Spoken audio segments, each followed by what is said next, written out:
नमस्कार स्वामी मित्रांनो, स्वामींच्या चरणी कोटी कोटी प्रणाम. आपल्या या भक्तिमय परिवारात तुमचं मनापासून स्वागत आहे. मित्रांनो, आज मी तुम्हाला एक अशी गोष्ट सांगणार आहे जी साधी दिसते पण तिचा परिणाम खूप मोठा असतो. ज्या घरामध्ये देवासमोर साखर किंवा नैवेद्य ठेवला जातो त्या घरातील स्त्री पुरुषांनी कान उघडून हे नीट ऐका, कारण ही छोटीशी सवय तुमच्या आयुष्यात मोठा बदल घडवू शकते.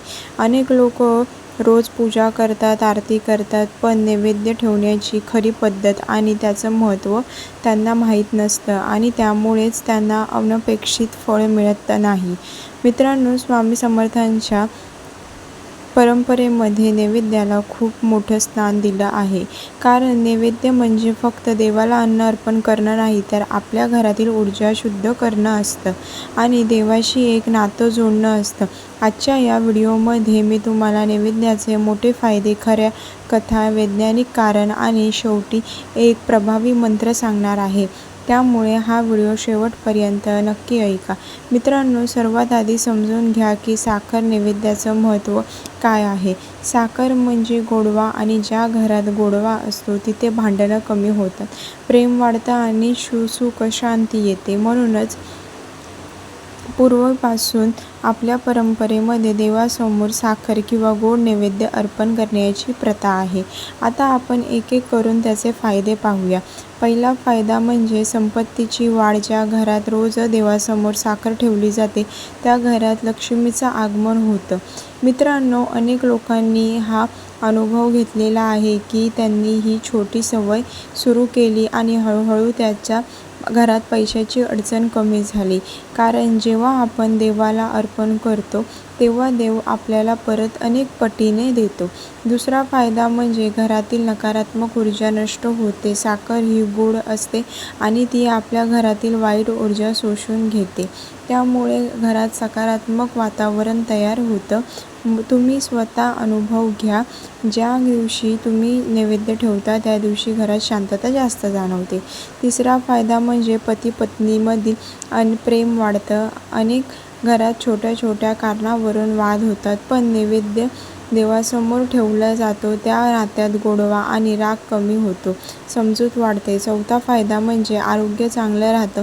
मित्रांनो, जेव्हा घरात सकारात्मक ऊर्जा असते तेव्हा त्याचा परिणाम आपल्या शरीरावरही होतो. आजार कमी होतात, मन प्रसन्न राहतं आणि शरीरात उत्साह येतो. पाचवा फायदा म्हणजे संतान सुख मिळतं. ज्या घरात लहान मुलं आहेत त्या घरात नैवेद्य ठेवणं खूप फायदेशीर आहे. मुलाच्या अभ्यासात लक्ष लागते, त्याची बुद्धी वाढते आणि ते चांगल्या मार्गावर चालतात. सहावा फायदा म्हणजे मानसिक शांती. आजच्या धावपळीच्या जीवनात ताणतणाव खूप वाढला आहे, पण जेव्हा तुम्ही रोज काही मिनटं देवासमोर बसून नैवेद्य अर्पण करता तेव्हा मन शांत होतं, चिंता कमी होते. सातवा फायदा म्हणजे व्यापारात यश मिळतं. जर तुमचं दुकान किंवा व्यवसाय असेल तर तिथे देवासमोर थोडी साखर ठेवून प्रार्थना करा. हळूहळू ग्राहक वाढतील आणि कामात प्रगती होईल. आठवा फायदा म्हणजे पितृपक्ष कमी होतो. आपल्या पूर्वजांची कृपा मिळते आणि घरात अडथळे कमी होतात. नववा फायदा म्हणजे भीती आणि नकारात्मक विचार दूर होतात. रात्री झोपताना मन शांत राहतं आणि घरात सुरक्षितता जाणवते. दहावा आणि सर्वात महत्त्वाचा फायदा म्हणजे स्वामी समर्थांचा आशीर्वाद. ज्या घरात श्रद्धेने नैवेद्य ठेवला जातो तिथे स्वामी समर्थांची कृपा कायम राहते आणि ते घर कधीही संकटात एकटं राहत नाही. आता मित्रांनो, मी तुम्हाला काही खऱ्या कथा सांगणार आहे ज्यात ऐकून तुम्हाला विश्वास बसून अजून वाढेल. पहिली कथा आहे एका बहिणीची जी खूप अडचणीत होती. तिच्या घरात सतत भांडणं व्हायची, पैशाची कमतरता होती आणि मन शांती नव्हती. मी तिचा एक साधा उपाय सांगितला. रोज सकाळी स्वामी समर्थांच्या फोटोसमोर थोडी साखर नैवेद्य ठेवा आणि मनापासून प्रार्थना करा. सुरुवातीला तिला काही फरक जाणवला नाही, पण ती श्रद्धेने करत राहिली आणि 3 महिन्यानंतर तिच्या घरात बदल दिसू लागला. तिच्या पतीचा व्यवसाय सुधारला, घरातील वाद कमी झाले आणि आज ती आनंदाने जीवन जगत आहे.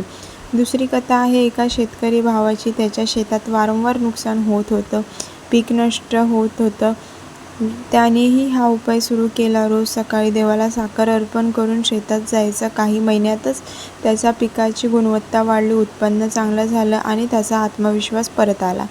तिसरी कथा आहे एका नोकरदार व्यक्तीला. त्याला अनेक वर्ष प्रमोशन मिळत नव्हतं. खूप वर्ष मेहनत करूनही यश मिळत नव्हतं. त्यानेही श्रद्धेने नैवेद्य ठेवायला सुरुवात केली आणि 6 महिन्यात त्याला प्रमोशन मिळालं. त्याचं जीवन स्थिर झालं. मित्रांनो, आता थोडंसं वैज्ञानिक कारणही समजून घेऊया. जेव्हा आपण देवासमोर नैवेद्य ठेवतो तेव्हा आपण काही क्षण शांत बसतो, प्रार्थना करतो. यामुळे आपल्या मेंदूवर सकारात्मक परिणाम होतो, ताण कमी होतो आणि मन स्थिर होतं. साखर ही गोड असल्यामुळे ती आपल्या मनाला आनंदाची भावना देते आणि त्यामुळे घरात सकारात्मक वातावरण तयार होतं. आता मी तुम्हाला काही सोपे उपाय सांगते जे तुम्ही लगेच सुरू करू शकता. पहिला उपाय, रोज सकाळी अंघोळ करून स्वच्छ मनाने देवासमोर थोडी साखर किंवा गोड पदार्थ ठेवा आणि कमीत कमी 10 मिनिटं शांतपणे बसा. दुसरा उपाय, प्रत्येक शुक्रवारी विशेष नैवेद्य ठेवा, जसं की लाडू किंवा पेढे आणि स्वामी समर्थांची प्रार्थना करा. तिसरा उपाय, पौर्णिमेच्या दिवशी दूध आणि साखर याचा नैवेद्य ठेवा. यामुळे घरात शांती आणि समृद्धी वाढेल. चौथा उपाय, घराच्या ईशान्य दिशेला देवघर ठेवा आणि तिथेच नैवेद्य अर्पण करा. पाचवा उपाय, हा मंत्र रोज म्हणा, ओम श्री स्वामी समर्थाय नैवेद्य समर्पयामी. हा मंत्र कमीत कमी 108 वेळा म्हणा आणि पूर्ण श्रद्धा ठेवा. मित्रांनो, आता सर्वात महत्त्वाची गोष्ट म्हणजे श्रद्धा आणि सातत्य. तुम्ही एक दिवस करून सोडून दिलं तर त्याचा फायदा मिळणार नाही, पण जर तुम्ही सातत्याने आणि मनापासून हा उपाय केला तर नक्कीच तुमच्या आयुष्यात बदल दिसेल. आता थोडंसं अजून खोलात जाऊन समजून घेऊया की नैवेद्य ठेवताना कोणत्या चुका टाळायला हव्यात. अनेक लोक घाईघाईत नैवेद्य ठेवतात, पण त्यामध्ये भावना नसते. मित्रांनो, देवाला वस्तू नाही तर भावना महत्त्वाची असते. म्हणून जेव्हा तुम्ही नैवेद्य ठेवाल तेव्हा मन शांत ठेवा. कोणताही राग किंवा नकारात्मक विचार मनात ठेवू नका. दुसरी चूक म्हणजे नैवेद्य ठेवून लगेच उठून जाणं. किमान 10 मिनिटं देवासमोर बसा आणि त्या क्षणाचा अनुभव घ्या. तिसरी चूक म्हणजे स्वच्छतेकडे दुर्लक्ष करणे. देवघर आणि नैवेद्य ठेवण्याची जागा नेहमी स्वच्छ ठेवा. मित्रांनो, आता शेवटी एक खास गोष्ट सांगते. जेव्हा तुम्ही नैवेद्य ठेवता तेव्हा मनात एक संकल्प करा की माझ्या घरात नेहमी सुख, शांती आणि समृद्धी राहो. हा संकल्प खूप शक्तिशाली असतो.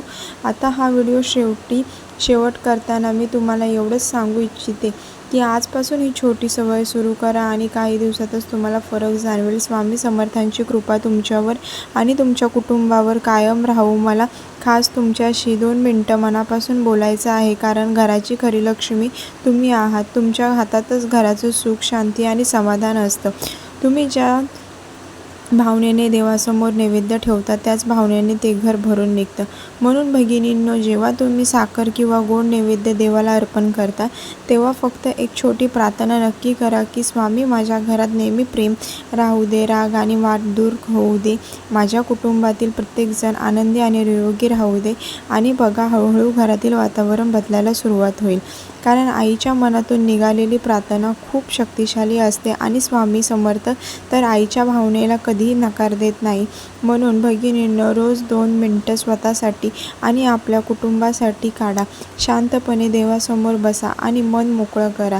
स्वामींना सगळं सांगा. तुमचं ओझं हलकं होईल आणि मनाला एक वेगळीच शांती मिळेल. शेवटी एवढंच सांगते की तुमच्या हातात घराचं भाग्य आहे. जर तुम्हाला हा व्हिडिओ आवडला असेल तर लाईक करा, तुमच्या मित्रांपर्यंत शेअर करा आणि आपल्या चॅनलला सबस्क्राईब करा. कमेंटमध्ये श्री स्वामी समर्थ लिहायला विसरू नका. श्री स्वामी समर्थ. जय जय स्वामी समर्थ.